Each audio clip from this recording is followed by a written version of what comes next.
Hello, Starseeds, and welcome to the Truth, Beauty, Freedom, and Love podcast. I'm here today with two very special guests, my husband Kevin, and Lubo, who is the cosmic creator of the forest, and talks about very epic themes behind storytelling and the importance of telling stories and the idea of movie magic and magic in general. So we're going to get into all of these things today in this awesome conversation.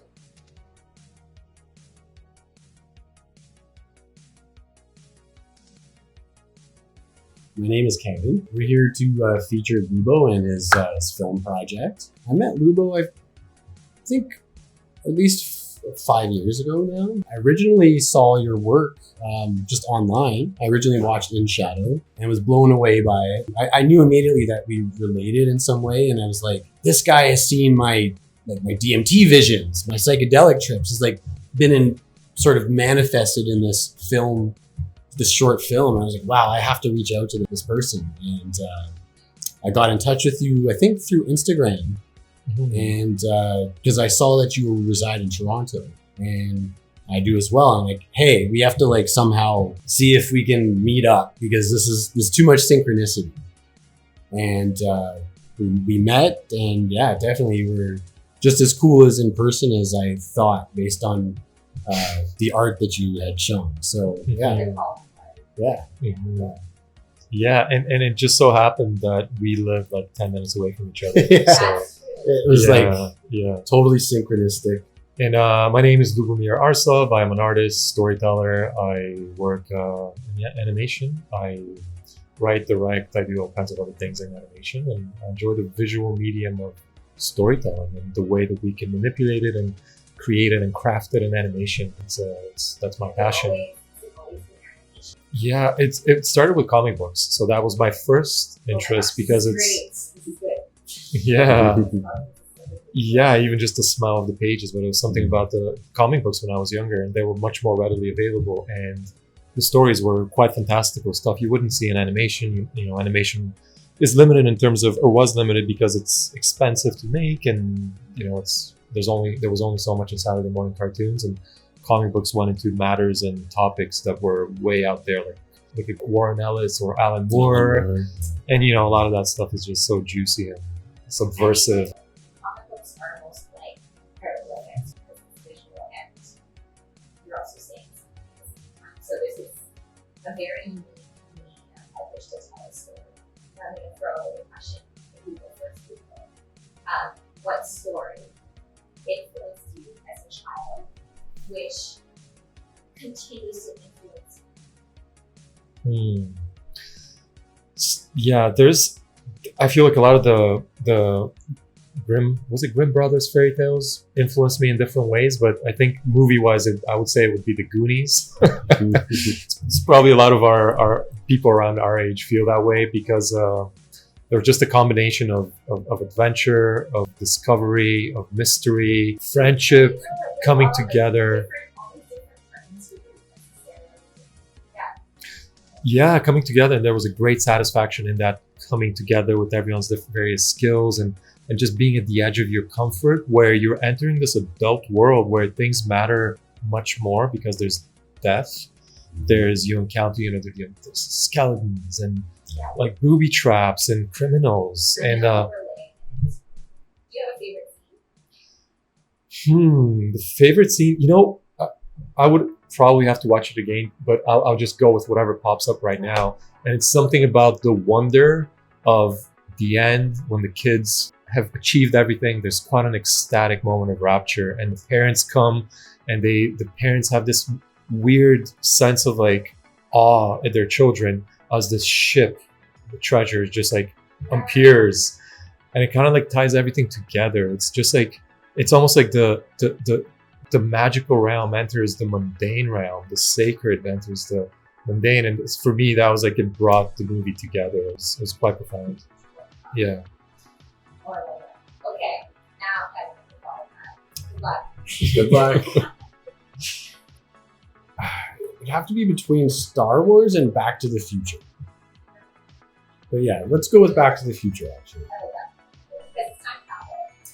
And I, Timeline. yes, it just has to do with like I think the freedom of like, and I think those were why I was gonna say Star Wars too. Is like just the discovery of like the Force and like what that meant, breaking the traditional laws of the universe that everyone else is trapped in some way, and like what does that mean? And Back to the Future, just like having the ability to travel through it to a different timeline and try to change something that happened in the past, and like finding out that like there's this inevitability of certain things that happen, and that's part of I guess the character arc is like just having to realize that no matter what, you have to play some role of being disempowered in this experience, and like that's the journey, is like the disempowering experience, and like the plot device that does come in, and if you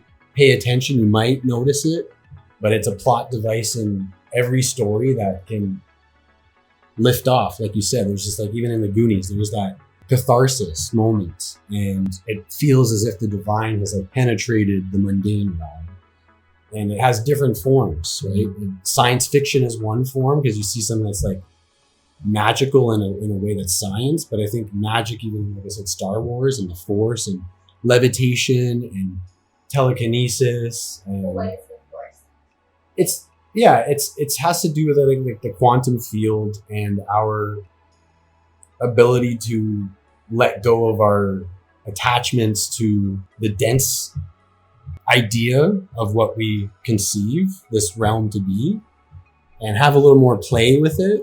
But that takes a lot. I'm not gonna lie, I tried experimenting with that and it does take a lot. So Well, I think bringing it around to like bringing the magical into it and having people like when you do movie magic, there's this assumption of this movie. I read a quote once and they're like, what extent movies are true magic, because in the gap, like in the cut, that's where the magic happens.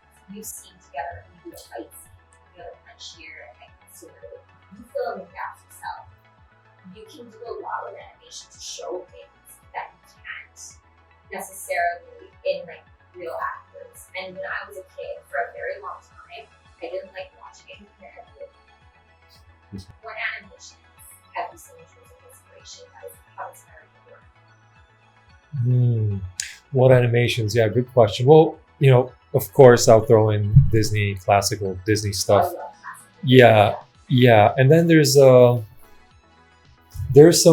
of the other stuff. I mean, Asterix, actually, the animation was it from the 90s? Some of the French stuff.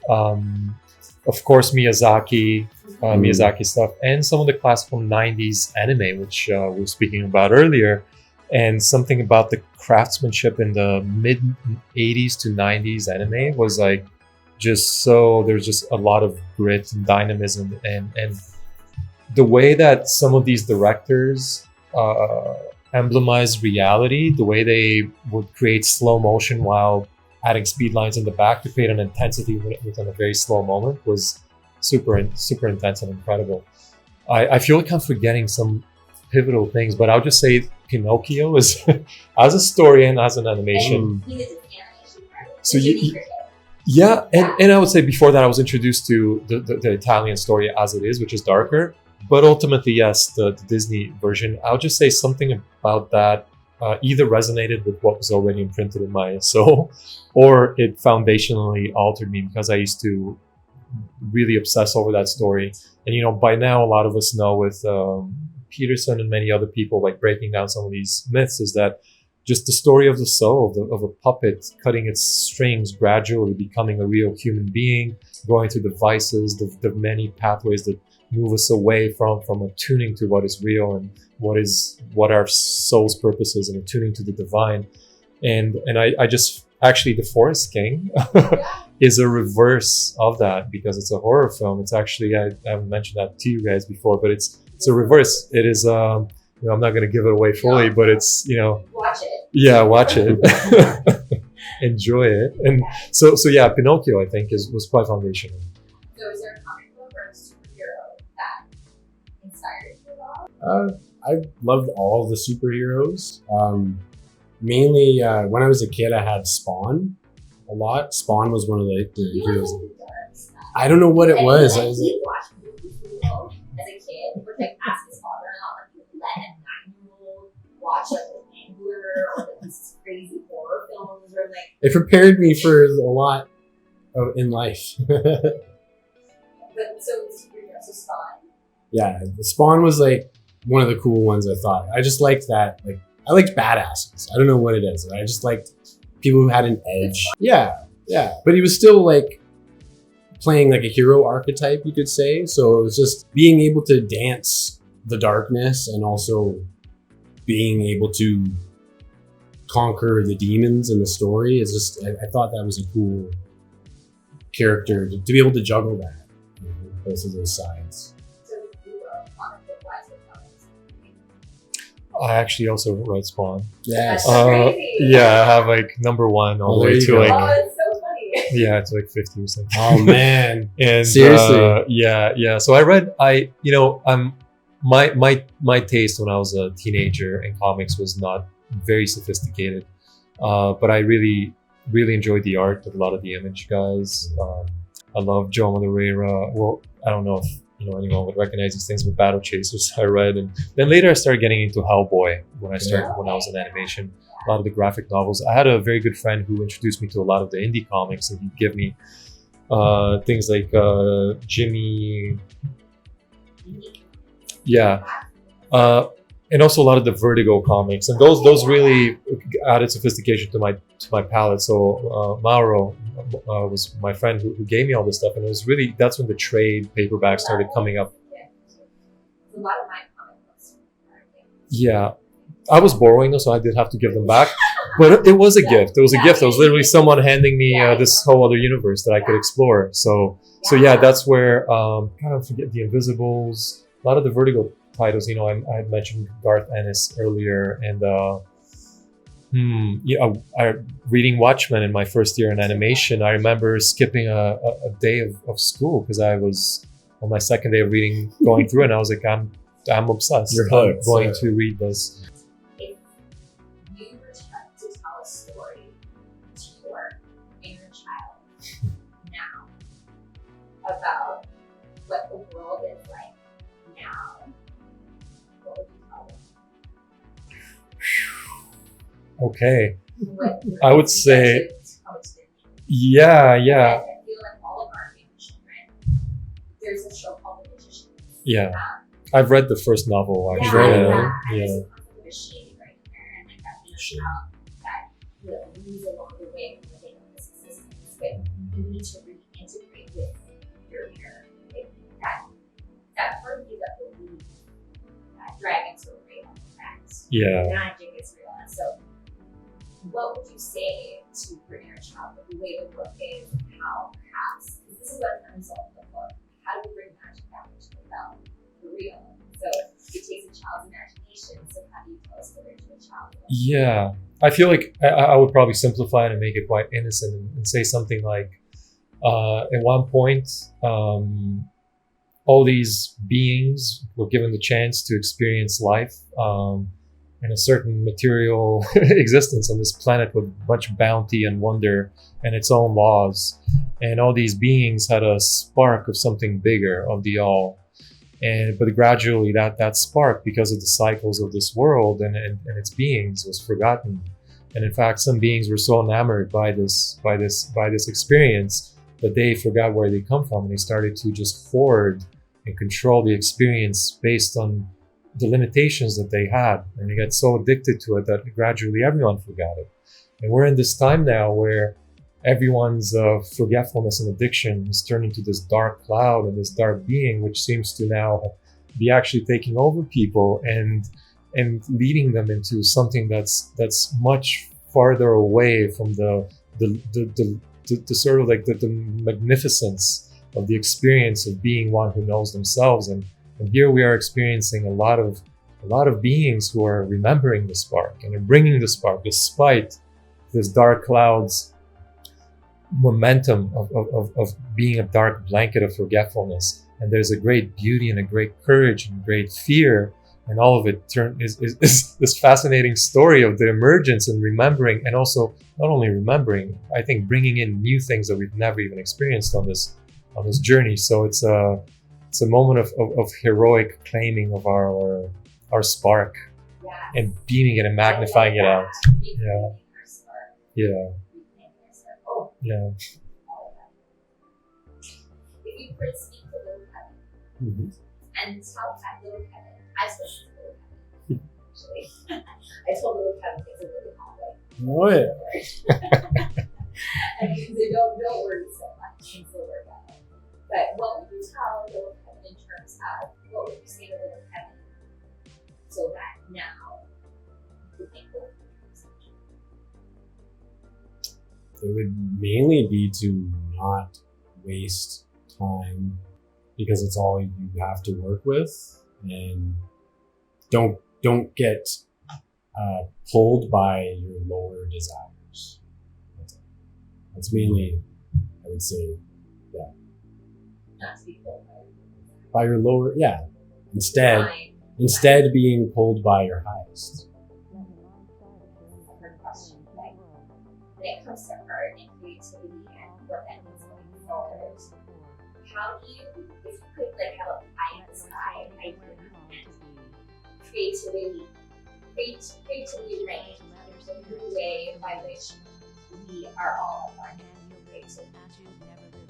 What does that look like? Do you want to take that? Yeah, that's a hard question. Okay. Because remember, like you told me, it's really tricky, right? Because you have to take final shots. Yeah. Oh, look, Yeah. it's utopic. There's no sickness. There's no that's so problematic, right? Because there's no room for the cycle.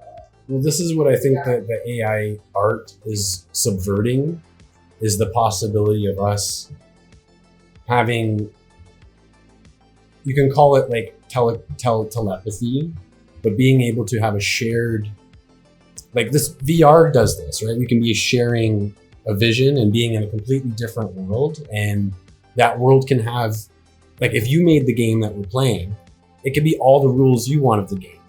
So it could be like, look the way you want it to look. We could be at the place you want to be. So you can show me your paradise, right? But there's still like a shadow of that right now. So I feel like the closest thing we have to that is these psychedelic renaissances of like people who are aligned and can handle sacraments and have done the inner work beforehand so they can handle the sacraments, to do that and find each other and start to do it together. Because I feel like out of those moments will come novel visions, and then novel visions will be confirmed by people who share them, because you'll validate you, and you won't feel so crazy. It's like, I saw that too, right? And then 2 people, then 3 people, then 4. The more people that see the same thing, it's a shared hallucination. And so if we can navigate the hallucination to being a hallucination that we all prefer, even at an individual level, yours, if you're my friend, a lot of your reality I would probably prefer. That's how you're my friend. So naturally we resonate on many things, right? It's not going to be everything that we like the same. Certain flavors of ice cream you might like different than me. Your inner world, like the art that you like, I feel represents the inner world that you have. And the art that you create represents the inner world that you have. So the more that we as artists find our mediums, I guess is the challenge I'm having, is trying to find a medium that like allows me to show people more of what I've been able to perceive. People need to be shown. They don't always want to be told, I feel, right? So that's just like how I met you. Like I saw your work, and like you didn't have to have a speech like politicians do. Like we should let politicians make art and then go from there, right? But now you can't even trust it because it'll all be AI freaking art. Or they'll have ghost writing art, the way they have ghost writers for their book. So they'll have ghost artists. So as I think we as individuals just get better discerning with who we let in, what energies we let in, And it hurts because you have to say no to many things, and it's a lonely journey walking that path for a little bit, but it's the necessary hermit stage in order to reclaim clarity. Yeah. I feel. Mm-hmm. And it hurts sometimes. Like, yeah, a lot of interesting points there. Totally. Yeah, I mean that's like it's the question, right? Of questions, and it's an interesting one. Yeah, and I think we need to be considering and speaking about it all the time and reminding ourselves, and we forget all these things. But for me, I would say it's it's a cliche now, but it's a very deep topic, and that's like changing the story. What story are we telling ourselves, and what are the micro subplots that we're telling ourselves? Or what stories are running through us that we're not telling ourselves? We didn't realize we're being told, that we're reliving. Yeah. And one of the main stories, actually, it's the backbone of everything, is why am I here? Not even why we are here. First, why am I here? And then that's the target. That's what magnetizes us. And from there, we start clearing away what is not the reason that I am here.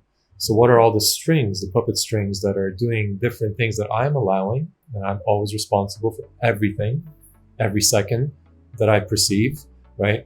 Yes, someone can do something to me, but I'm always responsible for my reaction, my frame of it, and how I move forward every other second. So that's where the video game aspect kicks in. And so it's a matter of two things, and this is maybe a little abstract, and I'll give it some more flavor. But one is the aspirational, so I'll call it the spiritual, and of course that has its many layers, and that is what am I becoming? What am I already that is being unveiled and revealed from the false, the crust of culture, the crust of empire, the crust of heritage, the crust of my genetics, all of these things. So what is not real? And then basically that is the two things. One is the unveiling of the false and the unraveling, and the other is the constantly staying at the aspirational, the devotional, and allowing that light to come in more and more strongly. And because if we only go into trauma, into the not enoughness, into the breaking patterns, then we kind of get stuck in that game. And it's a fun, interesting game. It's also a frustrating game, but that's a game that just remains there. If we only look into the sky like Icarus and just hope for the best, we can spiritually bypass. We can go into flights of fancy, and we can just overdo that. So a fine balance between those two is very important. And then with excavation, right now we're seeing culturally like some of the most foundational things are somatic psychotherapy. Of course, plant medicines are there if they're wisely used, and that's a tricky area in my opinion. Of course, you have to navigate it very wisely. But there's a lot of that unveiling that's happening right now, where a lot of trauma is being released, and it has to be so that we can see what is real underneath that. So, yeah. I like what you said. I think that's probably the biggest lesson from this talk that we had about the fact that we were creativity. No, I just think like in a good story, there should always be the opportunity for surprises. And like we've had a lot of like bombs dropped on us, like in terms of like you were saying, traumas, and just a lot of shit has happened and it's still happening. And it's like there's not a lot of positives to like look forward to if you concentrate too much on a lot of that. But at the same time, like I said, there's like I feel this cosmic drama has to like get to such a certain point of intensity so that the catharsis is worthy of what we demand as observers of a story, although we're in it. But we know we want to see, like when we watch a movie, if it was a shit drama, you're like, okay, what the hell? That was nothing.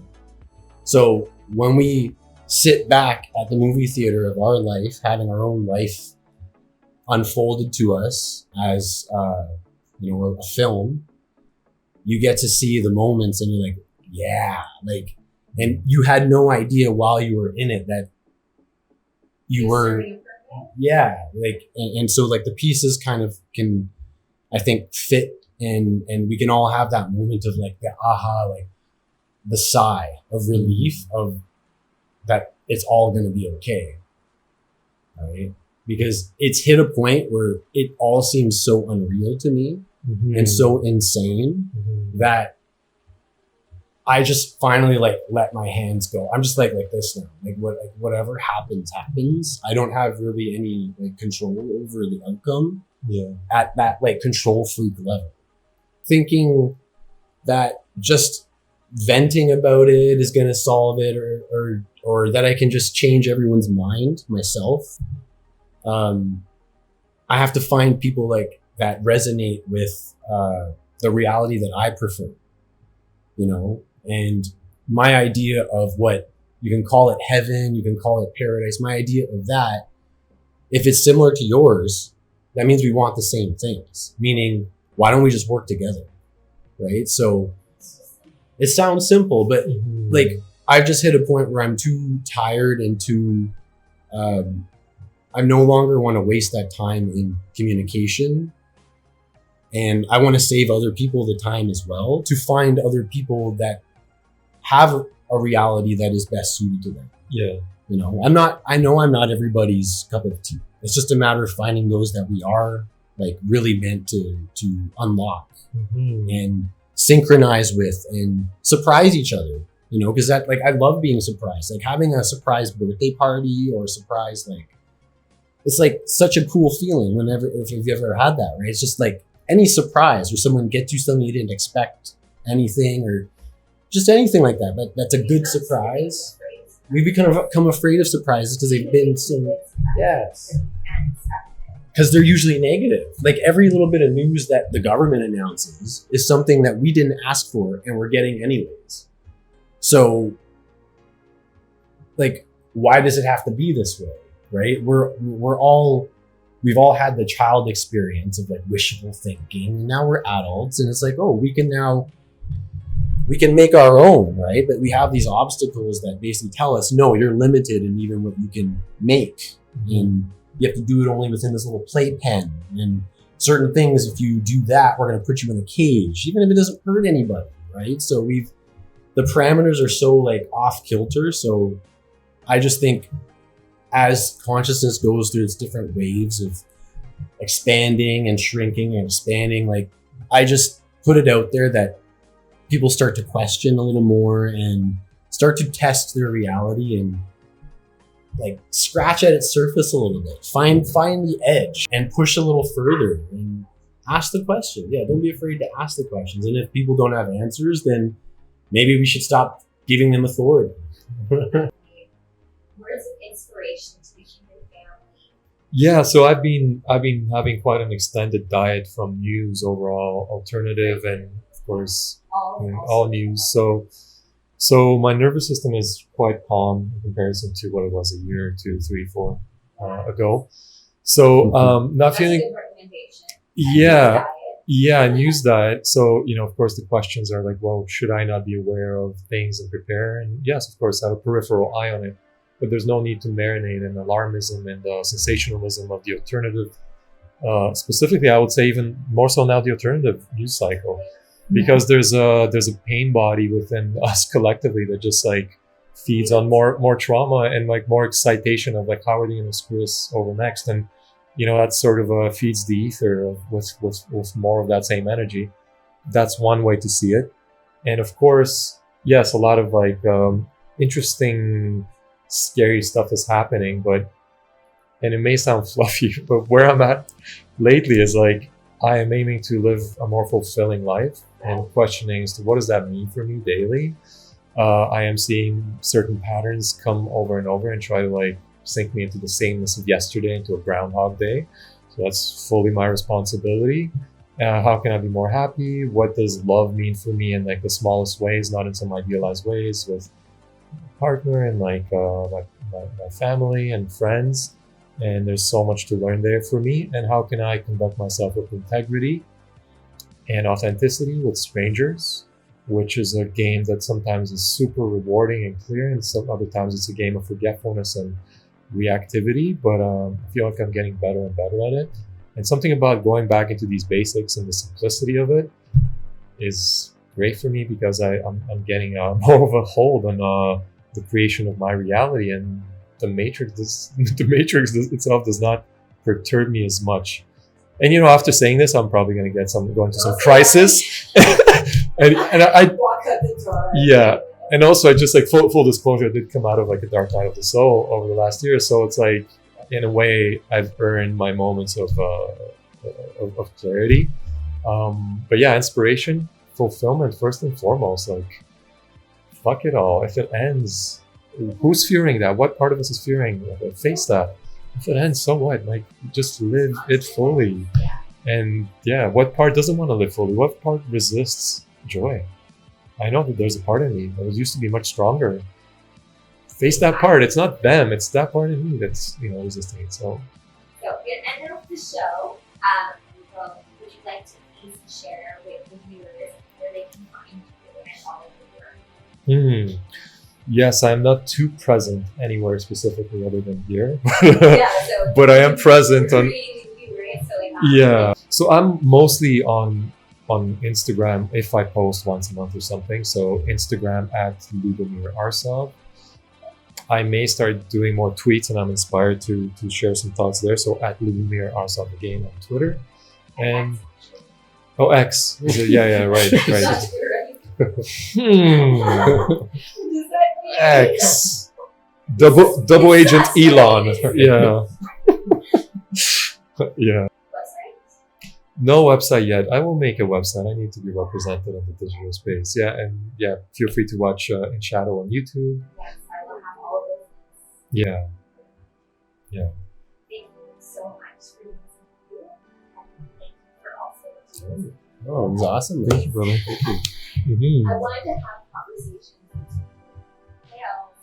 Great. I think that ultimately the Dragon Warriors are I told this to the girls that we have counterparts. There is a huge shadow to spiritual femininity in the sense of we can't hate men, we hate them. And the idea of I talk about warrior goddess, it's not about us actually fighting. We're supposed to be ones who like magical arrowheads and give you a cloak that makes you visible. Like, we're supposed to provide those magical items that's important. Ish and make things happen. But on is this weird sense of competing with each other. For I don't know exactly what, because there is no competition. So that being said, thank you for having this lovely conversation. I hope that this inspires actually women out there, that there are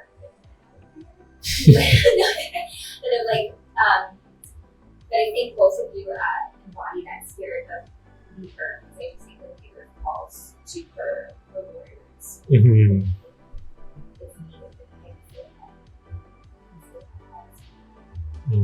So draw the sword. That's right. Yeah. Thank you.